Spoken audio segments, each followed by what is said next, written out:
por todos los medios. Gracias por elegirnos y vamos a continuar con Siempre en Casa porque, aunque parezca un tiempo muy lejano, venimos de unos años de pandemia y aún hay que seguir cuidándonos, evidentemente, usando protección contra este virus, vacunándonos.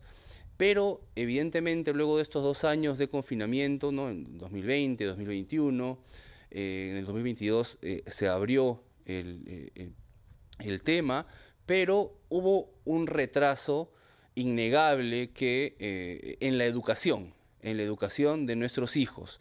Hoy vamos a conversar acerca de estrategias para mejorar el nivel de aprendizaje de nuestros hijos en este 2023.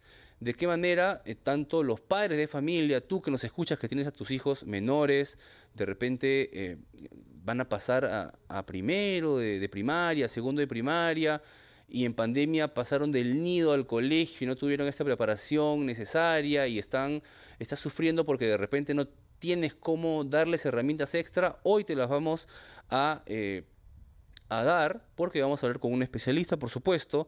Ya tenemos en la línea a Rosendo Serna, exministro de Educación, quien nos va a brindar orientación para aumentar el nivel de educación en nuestro país tras la pandemia, herramientas. Señor Serna, muy buenos días, bienvenido a Siempre en Casa.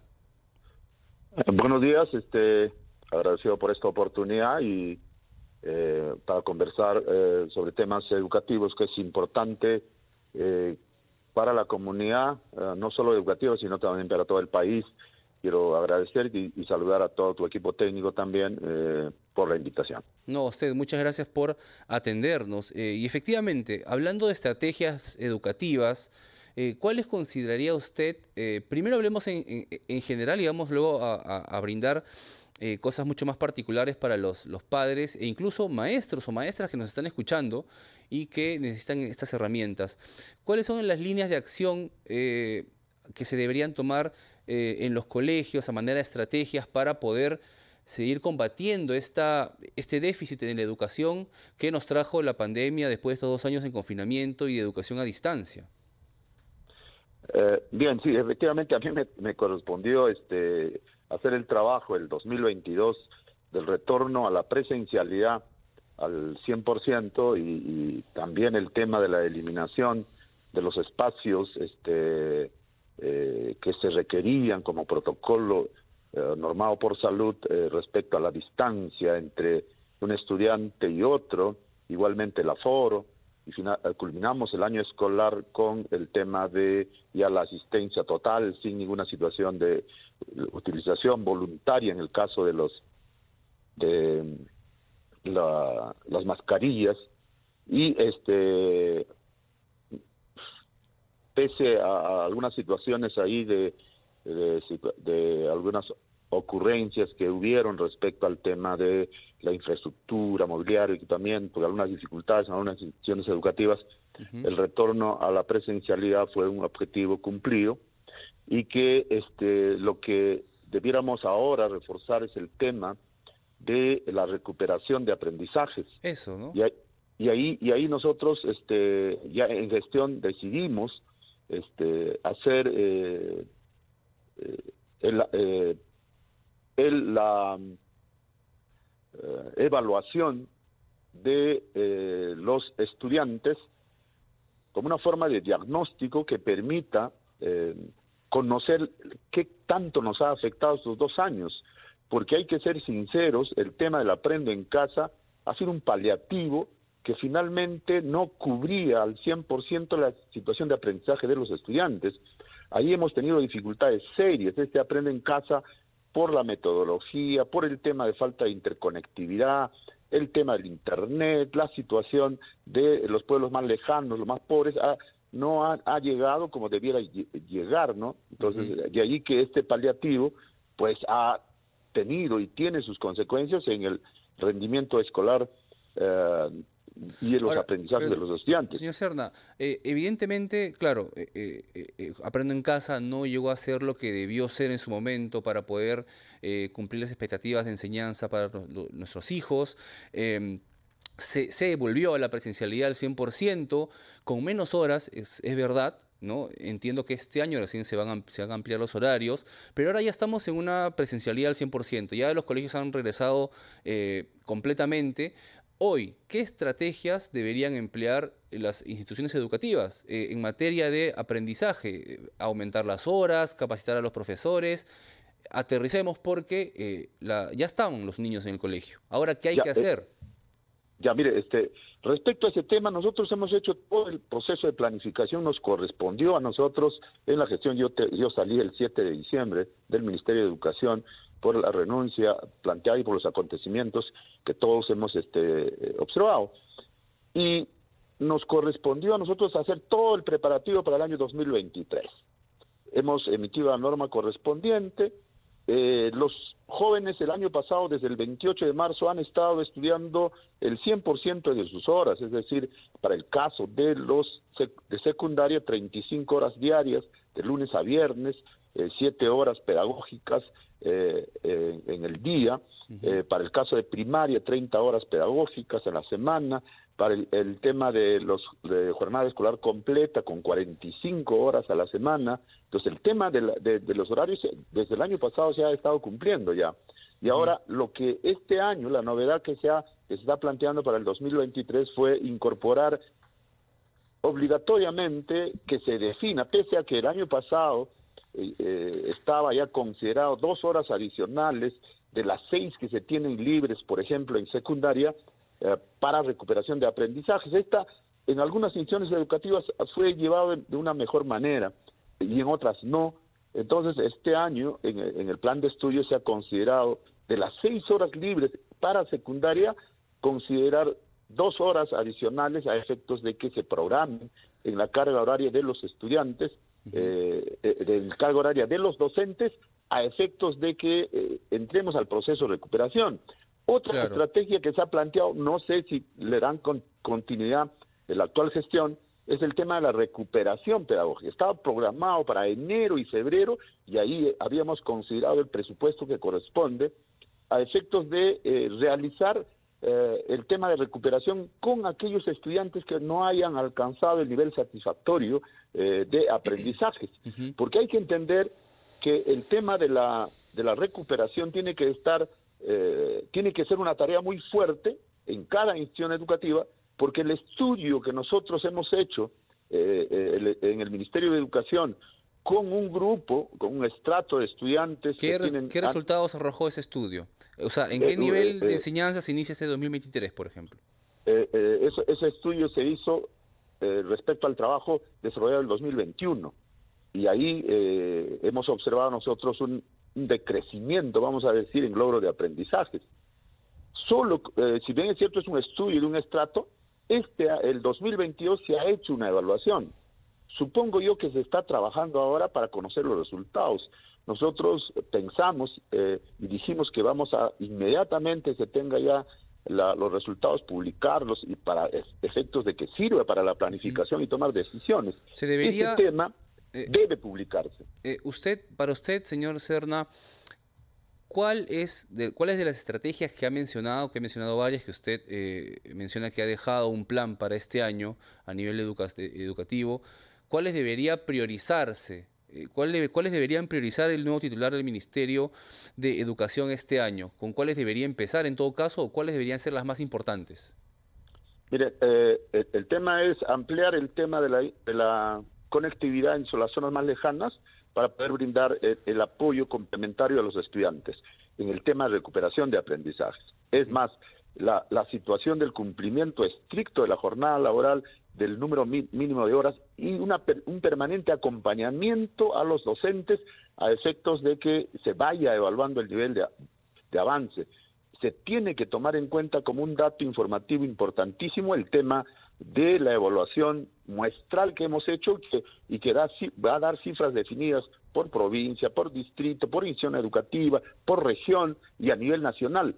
Esos datos son fundamentales a efectos de que el Ministerio de Educación pueda tomar la decisión y todas las intervenciones que se hagan de acompañamiento, de refuerzo, estén orientadas en aquellos lugares donde la situación es más deficitaria y no donde el acceso es fácil, ¿no? Y aquí la brecha que conocemos es en las zonas más pobres, más lejanas, en las zonas de selva, Ucayali, parte de Claro, Huánuco. definitivamente, Son las porque, zonas que requieren atención, claro, ¿no? porque empezó hablando de conectividad y se habló de conectividad en el 2020, 2021, que fue evidentemente, por eso es que Aprendo en Casa, en gran parte no llega a ciertas zonas rurales, por ejemplo, porque no tienen conectividad. Y hoy seguimos hablando de lo mismo, ¿no? Es que nos quedamos en no ampliar, o mejor dicho, no cerrar esa brecha. Señor Serna, le pido por favor que me espere unos minutos, vamos a continuar conversando, vamos a atender también llamadas del público, porque seguramente tienen preguntas acerca de cómo mejorar o qué estrategias ya específicamente usted puede recomendar para los padres que nos escuchan para que usen con sus hijos. Llámenos al 212-4100, 212-7165. Casa, muchísimas gracias por escuchar RPP Noticias, la voz de todo el Perú. Y efectivamente nos escuchan en todas las regiones en este momento. Y estamos conversando con el exministro de Educación, Rosendo Serna, acerca de estrategias que necesitamos en el Perú para mejorar el nivel de aprendizaje perdido, todo esto que retrocedimos en la pandemia. Yo le quería preguntar, señor Serna, recuerdo mucho a finales del año pasado esta decisión, por ejemplo, de que los alumnos que no aprobaran con los mínimos, ¿no?, el año escolar, pues se decidiera que pasen de año igual. No sé si usted recordará, se tomó esa decisión. En realidad no es que pasen de año, es que ingresen al proceso de recuperación. Ya. Enero, febrero es el proceso de recuperación. Es más, allí se identifica, el maestro hace el seguimiento, hay un kit de evaluación, hay la situación también de la carpeta que se les brinda, se les otorga. Pero, por Es más, ejemplo, yo recuerdo mucho que la resolución, fue una resolución, no me acuerdo, el documento, cuando lo decidieron era pues quienes no aprobaban entre julio y diciembre, estamos hablando de unos 5 meses efectivos, por ejemplo. En un periodo de nivelación se puede recuperar ese aprendizaje que debería darse durante medio año prácticamente. los docentes han hecho la planificación y hay docentes que han hecho un buen trabajo respecto a este tema y han logrado que sus estudiantes puedan tener un proceso de nivelación. Hay que entender que en un aula el tema de los estilos y los ritmos de aprendizaje son totalmente diferentes. Es un trabajo hay que hacer un trabajo más fuerte, un trabajo de mayor tiempo, porque no es un estándar, no todos tienen el mismo nivel, ¿no? Entonces, allí ha habido un trabajo de los maestros, seguro que de los que he conocido y los que yo he podido hacer el seguimiento han estado cumpliendo ese rol. Ahora, seguro que en otros habrán descuidado, ¿no? Entonces mucho depende de cómo la institución educativa hace el seguimiento, cómo el director hace el seguimiento pedagógico del tema, cómo los subdirectores se incorporan a ese trabajo pedagógico también, los coordinadores pedagógicos, el tema incluso de los propios padres de familia para ir viendo el nivel de avance de sus estudiantes. Claro, y eso nos lleva definitivamente hacia el ámbito de políticas públicas, ¿no? Habla de usted de un espacio, una suerte de ciclo de nivelación al que deberían pasar esos alumnos. ¿Esto se está realizando? ¿Debería ser prioridad para la cartera de educación actualmente? Tiene que ser la prioridad. Nosotros hemos dejado en presupuesto el dinero a efectos y hemos hecho aprobar para el presupuesto 2023 un monto que permita atender el pago de los maestros, es decir, un bono a los maestros que trabajan enero y febrero. Ese tema, soy sincero, no he visto la situación de la normativa que permita, en todo caso, permita desarrollar ese programa, pero eso está en implementación. En algunas instituciones educativas que he visitado he visto la propuesta de los programas de recuperación pedagógica, los programas de nivelación pedagógica, que incluso están teniendo la situación de el autofinanciamiento. Pero reitero, nosotros hemos dejado un monto, también toda la planificación, esperemos que esto se haga. Ahora, no solo eso sirve para el proceso de nivelación, la situación de la evaluación que hemos hecho respecto al rendimiento escolar del año 2022, esos resultados deben darnos a nosotros el insumo que permita tomar decisiones. Eso está en Y manos seguro, del Ministerio de Educación y en su experiencia, ¿cuándo deberían salir esos resultados? ¿Son resultados eh, que deberían salir de inmediato, ahora en enero, yo, en febrero? yo insté a la comisión para que se publique lo más rápido posible, fines de enero o comienzos de febrero es la fecha probable. Me indicaron de que pudiese salir en el mes de marzo, pero hay que acelerar ese trabajo, porque en el mes de febrero, los primeros 15 días de marzo, son los días donde se planifica, donde se programa, se hace la programación curricular, se hace toda la situación en las instituciones educativas, entonces estos resultados tienen que salir antes, no esperar todavía. Ahora, este tema de esa evaluación nos va a hacer aterrizar y ver efectivamente en qué nivel está cada grado, en qué nivel están los estudiantes. Y en función de ello tienen que haber las intervenciones pedagógicas Claro, que se hace en un nivel de estándar en es el un Ministerio de Educación. diagnóstico. Nosotros, Entiendo que es un claro, diagnóstico que tenemos que conocer y lo que quisiera que quede bien claro es quién es responsable de entregarnos o de hacer públicos esos resultados. El actual la ministro. unidad de medición de la calidad del Ministerio de Educación es la responsable, el área que debe publicar esos resultados para que finalmente sirva de información, de Sí. diagnóstico, y las instituciones educativas puedan plantearse metas y determinados indicadores que permitan evaluar el trabajo que se va a hacer en 2023, ¿no? Es decir, en este momento, claro, hay que hacer la consulta oficial, evidentemente, a las actuales autoridades del Ministerio de Educación, pero en ese momento estamos a la espera de este diagnóstico del 2022 para poder empezar con el año escolar 2023 con esos indicadores, esa información para poder elaborar las estrategias que se van a llevar a cabo en los colegios. Claro, ahora, las estrategias tienen que ser diversificadas. No se puede tratar al país como un estándar. Y yo, por ejemplo, he observado y he sido siempre crítico en el sentido que no se atiende la agenda de las regiones. Lo que se atiende es lo que el equipo técnico cree.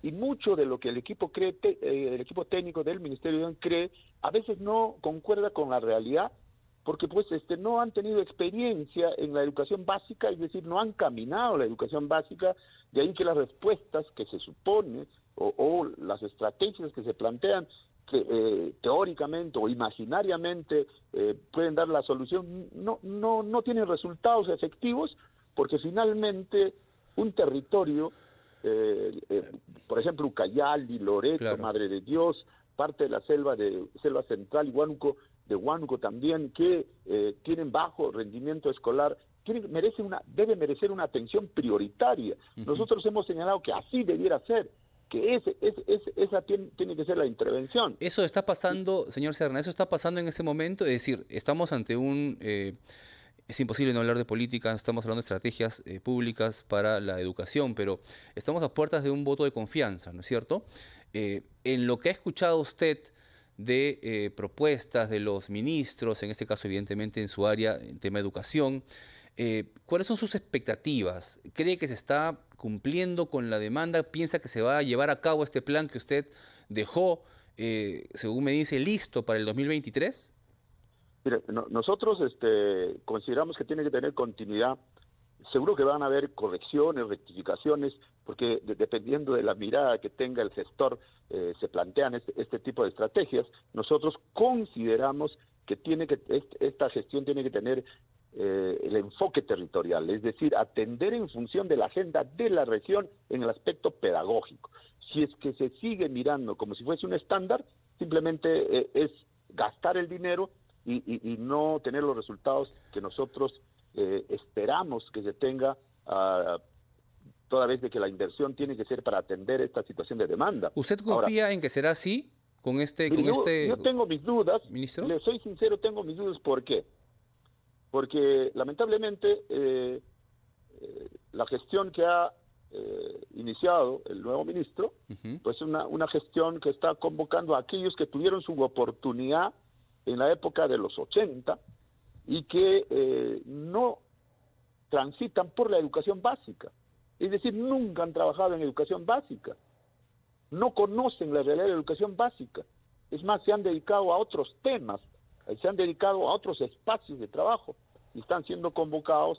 En algún momento trabajaron en la gestión del ministro Chan o del fujimorismo o del aprismo, su gestión ya lo hemos notado nosotros cuáles han sido las consecuencias. Usted, entiendo que no confía entonces en que se cumplan esto que usted está diciendo que deberían ser las estrategias que se deberían implementar.